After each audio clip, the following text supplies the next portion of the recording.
ये निस्बतें बहुत ताकतवर अगर हों, इससे बख्शिश का सामान होता है। इससे कब्र की जिंदगी, हशर की जिंदगी, मौत के वक्त की जिंदगी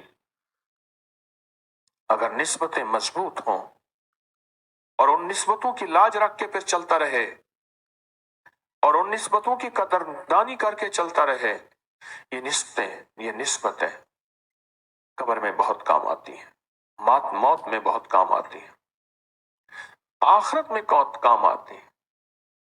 अभी हजवेरी महल में सारा दिन भागता था। अल्लाह जज़ा खैर दे मेरे मुखलिसीन को, खिदमत में मेरे साथी मुझसे ज्यादा मुशक्कत करते, तो टांगे थक गई। मैं कमरे में बैठ के ना, मैंने एक साहब को कहा मेरे पाँव पे तेल लगा।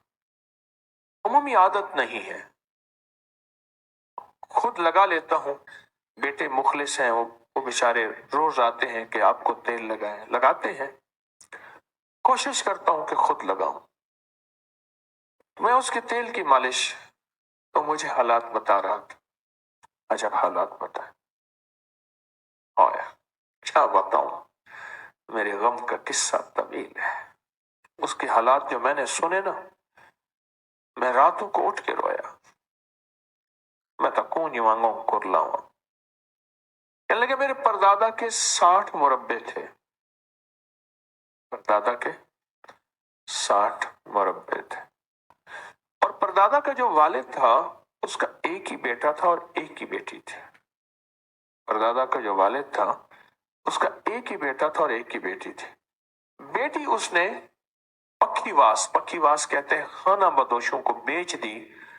अगर हुई तो हिस्सा देना पड़ेगा। और बेटी उसने पक्कीवास को बेच दी। ये मुझे पांव को तेल लगा रहा, वहां खिदमत करता, बेच दी। दादा एक और दादा की 60 मुरब्बे। कहने लगे मेरे वालिद को 18 मुरब्बे आई। 2 मुरब्बों की कटौतियां हुई, कोई गवर्नमेंट का बता रहा था। मेरे हर को 18 मुरब्बे। मेरे दादा ने बेटियों को बहनों को हिस्सा नहीं दिया। मेरे वालिद ने बेटियों बहनों को हिस्सा नहीं दिया। बेटियों बहनों को हिस्सा नहीं दिया। और आज हमारे यहां गुर्बत और तंगदस्ती की इंतहा है। मैंने बीवी को फोन किया, कुछ है? कहा कि आपका दर्द सुनती है और उसने अल्लाह से मांगना ले लिया है। हाँ, कहा बहुत कुछ है। बाद में कहने लगी मैंने आपको नहीं बताया, आपको नहीं बताया। उस वक्त कुछ नहीं था घर में, उस वक्त कुछ नहीं था घर में।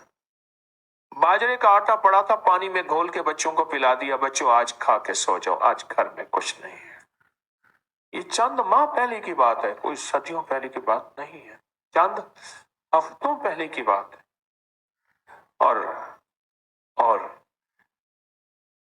चिल्ले से पहले जो दरूद सवा रब दरूद पाक का चिल्ला, चंद दिन पहले पता चला कि अब्बा फौत हो गया, जाने का किराया नहीं था। कहा कि फिर किराया लेके मैं दूसरे दिन पहुंचा। रात को मैंने ख्वाब देखा कि बेटा तू जो वहां खिदमत करता है ना, इस खिदमत की वजह से अब्बा मेरा सीढ़ियां चढ़ रहा है, सीढ़ियां चढ़ रहा। मैं जन्नत की मंजिलें और जन्नत के दर्जे तय कर रहा हूं और तेरी इस खिदमत की वजह से बेटा मेरी बख्शिश हो गई। कहा कि मैं जब जाता था वालिद कहता बेटा बाप से बड़ा कोई पीर नहीं होता, तो उस पीर के पास ना जाया कर। तुझे क्या उल्टी सीधी तस्बीहां बताता है, उल्टी सीधे वजीफे ये क्या बताता है। मेरी हर तरफ मुखालफत। वही वालिद कहने लगा बेटा बस तेरी वजह से और तेरी उस खिदमत की वजह से, और खिदमत से मुराद कोई चंदा और पैसा नहीं, तेरी उस खिदमत की वजह से मेरी बख्शिश हो गई है और मैं जन्नत की सीढ़ियां चढ़ रहा हूं।